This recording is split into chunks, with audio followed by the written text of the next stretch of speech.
It's me, Cappy. My mommy is the best. Superman will be next. She helps mommy get those smiles back. You get those back, and this might go back. You wait for the straw brush. Get ready for that super scrubby, that super scrub. All right, welcome back to another exciting episode of Healing for the Soul podcast, sponsored by myself, Robin Stoltman, with this being season number 6, episode number 18. If you are ever looking for a virtual assistant who can edit your social media content, grow your social medias, book clients, and much more that all businesses require, I highly recommend Sphere Rocket for all your virtual assistant needs. The link to Sphere Rocket is at the bottom of this episode. Before you get started, I'm your host, Robin Stoltman, and every week I feature different guests to help you become the best version of yourself through different methods you may not have heard of or even thought of. To make sure that you subscribe and like and share this podcast, as well as keep coming back for more. And so today, I am talking about the power of the mind, part 2. Last time, you heard me with one of my children. I remember the episode myself offhand, I'm just saying. So many things in life. So I'm talking about the power of the mind and creating lasting change to build leaders. Okay, you can tell that my children are very much being led by an excellent leader. And I know for a fact that they're being led by an excellent leader as well. Why? Because of how I'm doing the upbringing now. See, my children, they're all sponges, like all children's are. So from the time of conception, meaning they're inside the womb, till about 8 years old, is when they start taking in all the information. And so what this means for me right now, as I'm parenting my children, I am using the power of their subconscious mind to train them, as the Bible verse goes, train a child up the way they shall go, and when they get older, they shall not depart from it. Now, with my children, I'm using their subconscious mind right now to teach them that they are a powerful woman of God, in Sadie's case, in my boys' case, a powerful man of God. I am teaching them that because that is the truth of who they are. I'm also teaching my children that I can do all things through Christ who gives me strength, which is another Bible verse, because it's the truth. So I am filling my children with the truth that comes out of the wonderful, most amazing book ever that every single self-help book has ever been based on, known as the Holy Bible. Where I'm using this is to help them build their self-esteem, their confidence. I'm also teaching them about the truths, because the truth, there's facts can change, opinions change, data, science changes, but there's one truth that will always remain the same. Is what Jesus Christ in the Holy Bible, what he says about you and what he says about me. Everything else can change in this world. And we know this because change is inevitable. However, the word of God will never change. So when I'm talking about creating lasting change to build leaders, that's truly why I'm doing this now for my children. Was I brought up that way? Certainly not. We won't go there about how I was brought up. I was brought up in dysfunction. We'll call it what it is. I was brought up in dysfunction. I was not raised correctly at all whatsoever. Why? Because my parents. That's where it stems from. So I was never told these things that were true about me. I had to find it along the way in my journey in life. Hence why it's been a bitch to change the behaviors, the patterns, the thoughts in my mind is because that Bible verse, we go back to it, train a child up the way they shall go, and when they get older, they will not depart from it. That's why change is such a witch. We're going to start with the subconscious mind. So the time of conception to 8 years old, you're building this critical mind filter. What you're really doing in this filter is that you're programming your child with all the beliefs, the habits, the emotions. They're watching you and what you're doing more than what you say. If you have children at all whatsoever, you know exactly what I'm talking about. You tell your child, quit hitting the cat, quit hitting your brother, quit hitting your sister. My God, could you just stop for 2 seconds on something? I'm just saying. I'm speaking the reality right now for every single parent out there that's been there, okay? Maybe you've got it easy because you've got less than 3 kids. That is easy in my book. Just stating the case, the facts. Evidence doesn't lie on that one. I've got 7 living children. The oldest is 10, the youngest is 18 months, and I've got another one coming. I know exactly what I'm talking about. And did I mention that I'm running a very successful business, very successful global brand, Healing for the Soul? There's a reason for that. Now, where I'm going with this is I didn't always have it this way, but I'm programming my children now to avoid all the things that I've already had the experience of, like sexual abuse, mental abuse. I've had trauma. I've had a lot of it in my life. So would I want to tell my children any of that stuff? No. Are my kids learning some of the things that I've gone through? No, they don't need to. But here's what they are learning. They're learning that cops are good. Did I learn that as a child? Certainly not. I learned it the factual experience way that cops are not good. The profession, okay? But am I teaching my children that? No. The reason is because my children, they have a fresh slate. They have the ability, when they get older, through their own experiences from this time of conception to 8 years old, they will form an opinion all on their own without me having to do it, without me having to tell them what I have been through. The cops aren't good. They will experience that on their own. So I'm choosing to let my children have that experience and make a good or bad, however they want to see it, in their life. Now, being a good leader that I am, I'm letting my children decide that decision on their own.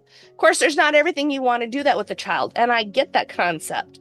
What I'm saying is I'm using a real life example of why would I, as a good mom, want my children to have to go through what I've gone through and then not explain when they don't have the experience that I have had with cops. So why would they want that? And my experience, my first experience with cops literally came when I was about 6 or 7 years old, right in this critical mind filter. So right at that critical moment, the critical factor of conception to 8 years old, I was about 6 or 7, cops took and got me out of my nice warm bed in the middle of the night because my biological dad decided that he was going to show up late for his visit, and then he wanted to get cops involved because, well, he wanted to take and have his visit yet. So what I learned at that time was that as a child, what I wanted, which was to stay asleep, you missed your visit, not my problem. What I learned as a child was that I was forced against my will to go on a visit that I should not have had to have gone on. Plain and simple. That's what I learned as a child. So that was my first bad experience with a cop. Was I was forced to do something I did not want to do. Okay? So that experience, my children, they don't have that experience. They've got their mom and dad together. They don't got divorced parents like I got.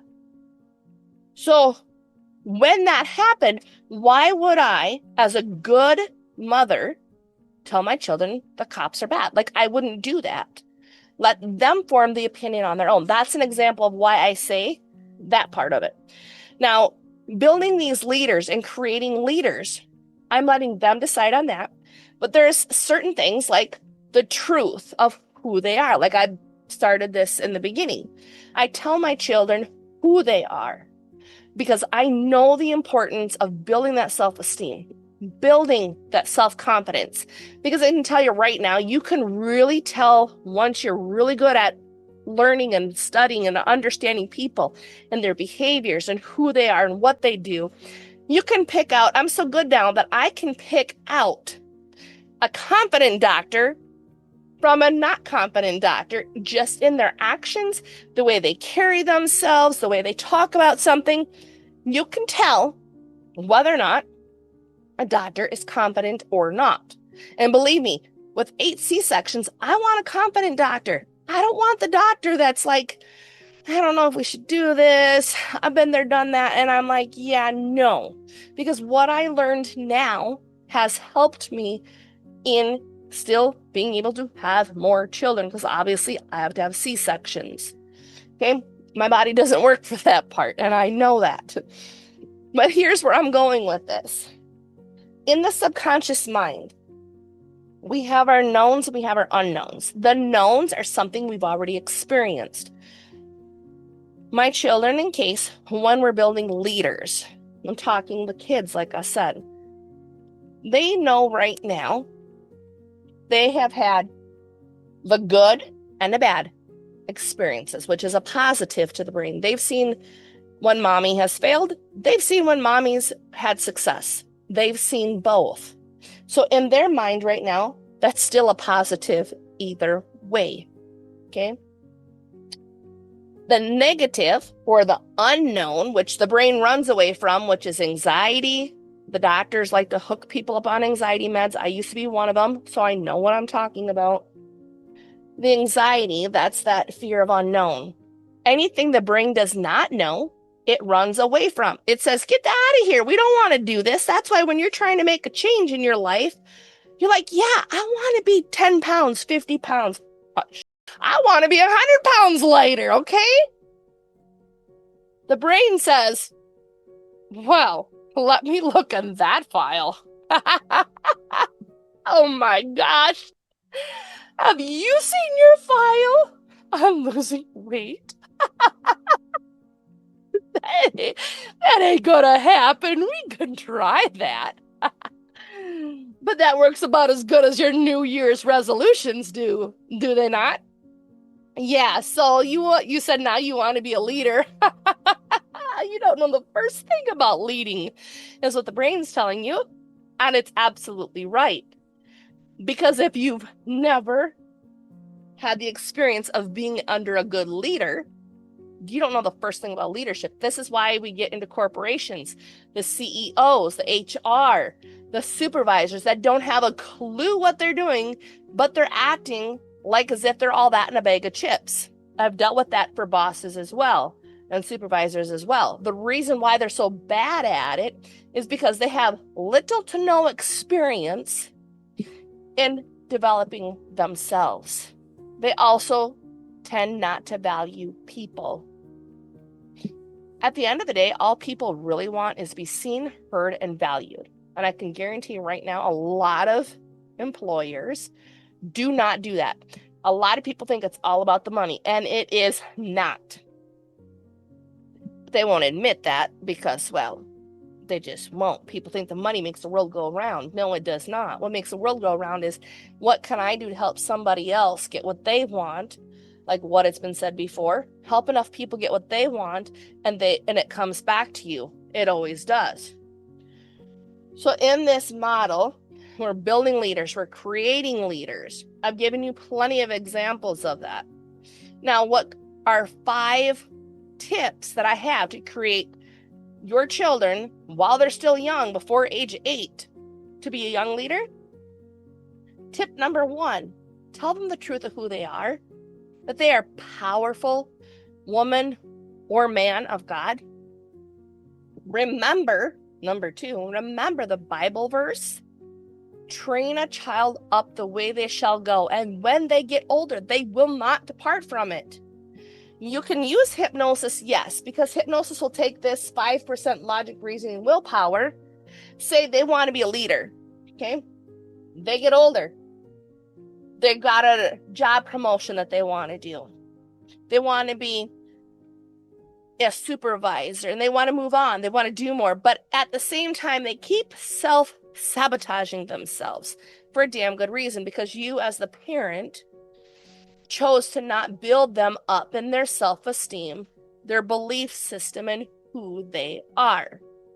That does come down to the parents. You cannot blame the school, even though I know a lot of parents blame the school. They like to blame other people for their problems, but it's the parents, because how do parents talk to themselves? Tells the child how to talk to themselves. You're a mom, you're a dad, and you say, oh, I'm so stupid, I screwed up. What the hell was I thinking? The child gets older. I'm so stupid, I screwed up. What the hell was I thinking? Now they're a teenager and they're a problem for you all of a sudden. They're showing you, they're reflecting you, parts of you that need to change as the parent. That's all the child's doing. Okay, like even my child with autism that's 8 years old, okay? He is reflecting back to me some of the things that I need to change. And because I'm so smart and I know what I'm doing as a parent, I'm able to pick that up and say, you know what, you're right. I need to change some of these things that I'm doing, so this way I get a better reflection of what I want to see in me. And he does bring up some of those things because, again, I've been through trauma. So is it my fault? No, it goes back to my parents. Calling it what it is. We call a spade a spade. But it is my responsibility to go and change the subconscious behaviors, the patterns, the habits, the emotions, the meanings that I have attached to those problems that I was dealing with as a child. And that's where a lot of people fail to understand. So when you're trying to create a leader, was I always a leader? Yes, pretty much. I've always been a leader because I've always gone out and accomplished and do more. That's just who I've always been, because that's how I survived growing up in the household that I grew up in. Okay. So what I'm getting at is, when you're wanting creating your children to be leaders, okay, I gave you 2 tips already. I gave you a 3rd tip already. Watch how you talk to yourself if you didn't catch that 3rd tip. Tip number 4, if you want to be able to create your children to be leaders now, start reading them. Think and Grow Rich. Study Think and Grow Rich. Go line by line. See, the thing about Think and Grow Rich, you get people that say, oh, it's all capitalism. Capitalism is bad. To hell if it is. I'm going to tell you this right now. Because we have capitalism, you are based in this world about how much you work, what you put out there, what you're doing, and the most powerful people that are billionaires, that are millionaires. I've talked to them. I've talked to them quite regularly, actually. I'm talking to a billionaire quite often. And I've talked to plenty of millionaires and 6-figure earners. Here's what they've all told me across the board. What you say to yourself is everything. Another thing they've said is read and study Napoleon Hill's Think and Grow Rich for a reason. See, Think and Grow Rich has made the most millionaires out of any other book known to man. A lot of his principles come from the Bible. Just telling you where a lot of them come from. And I've picked up the book of Proverbs, to be exact. If we really want to go there, it's book of Proverbs. Book of Proverbs makes sense because it's the book of wisdom. It also tells you how to live your life. Just saying. So, tip number 5 is that if you want to build a leader, you yourself as a parent have to see yourself as a leader, because see, children, whether you like it or not, when you have children, you are their leader. Everything you do, you're going to reproduce in that child. So I know I've heard the argument before about alcoholics. Okay, well, if that's the case, then why did one son turn out to be an alcoholic and why not the other one? Well, gee, this is why. The child that turns out to be an alcoholic, like one of the alcoholics in the home, which I grew up with the one adopted dad, that's a stepdad. He was an alcoholic, okay? So what I learned from him was sacrifice. We had to sell everything for that next drop of devil's brew, because that's what alcohol is. It's devil's brew, nothing more, nothing less. That's what it is. I have never seen anything positive come out of alcohol. I just never have. And that's the truth. And I'm 100% sure till this day, even at 39 years old, I still have never seen anybody say, yeah, alcohol was the best damn thing since sliced bread. It saved my life. It doesn't. And I know that. I'm smart enough, old enough to know that.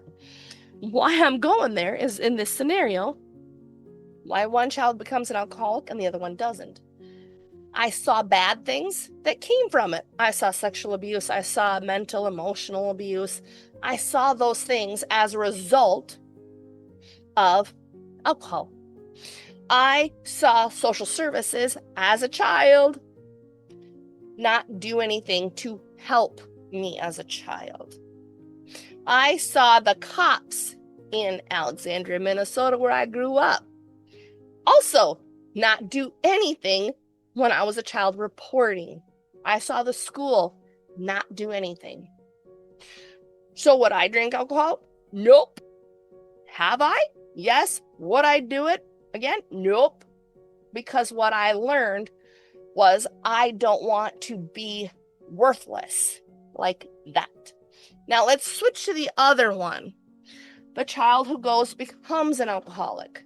They would have saw that, hey, I'm getting my family and friends to help me. I'm soaking them for money. I'm able to use and abuse them for money. I'm able to see all the good things that are coming out of this ordeal. I mean, we'll use my example, my real life example that I've been through. What was the good side of seeing an alcoholic that was sexually abusing and doing mental, emotional abuse and never getting in trouble for it? Okay. So the alcoholic would have said, well, that's good. You can drink alcohol, you can drink and drive, never get in trouble. You can take and sexually abuse, mentally abuse, verbally abuse somebody and never get in trouble. The people believe the adults who can lie and manipulate their asses off. I like this. And then I'm still getting money. It's what we call a secondary gain. That secondary gain for the person that grows up to be an alcoholic is all the things I just mentioned. They don't get in trouble. They don't get anything thrown at them. They don't have to hit that hard reality of losing their license. They don't get caught. Nothing like that happens. And even if they do get caught, guess what? They still go out and do the same behavior simply because they've learned that this behavior gets them attention. It's really why they do it. It's for the attention, because they saw all the attention go on that alcoholic, because that person was the victim that needed the attention. And that's why it exists. And they're also running away from emotional pain that they've gone through in their life, and they can't figure out why. But again, how the healthcare sick care system operates, how the drug companies operate, how the drug rehab operate. They're $1 billion industry because they make money from never teaching people how to do things on their own.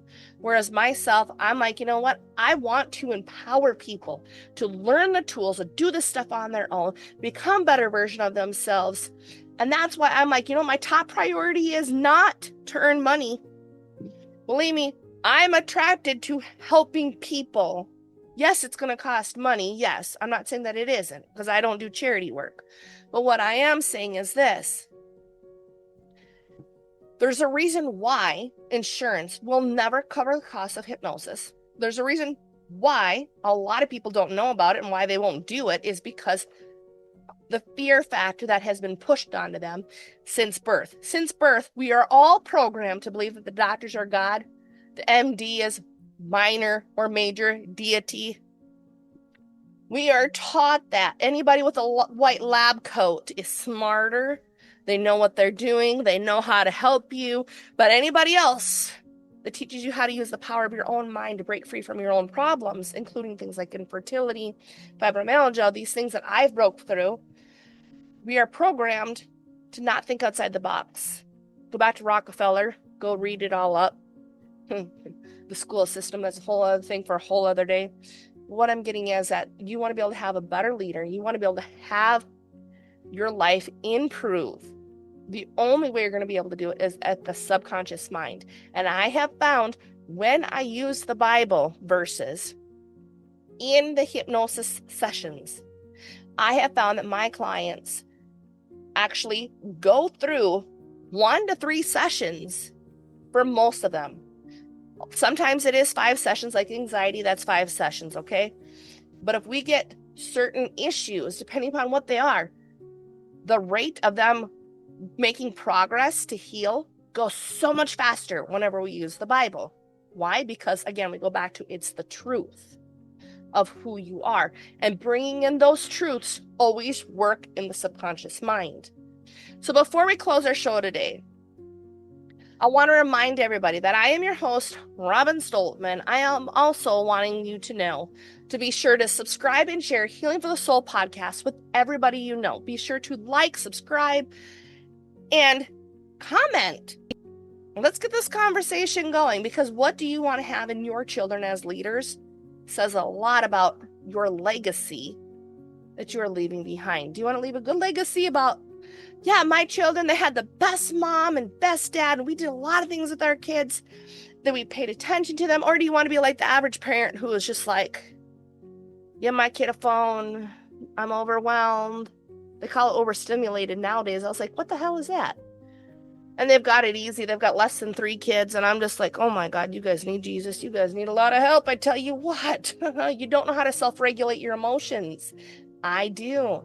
That's one of the benefits of hypnosis. You learn how to self-regulate your emotions, because I certainly was not taught about it when I was a kid. No, but I can tell you it's very powerful to know how to do these skills to create leaders that actually change the world. And I know my children will. So the power of the mind, part 2. I'm telling you right now, be sure to share, let everybody know about this episode, because it is life-changing when you start to think about it. So I encourage you to follow myself, Robin Stoltman, on social media, also Healing for the Soul Plus. And thank you for your time and energy while listening to today's episode of Healing for the Soul podcast. Make sure you listen to Healing for Fun. Tap that follow button to subscribe. Quack, quack. Bye-bye. Well, next time.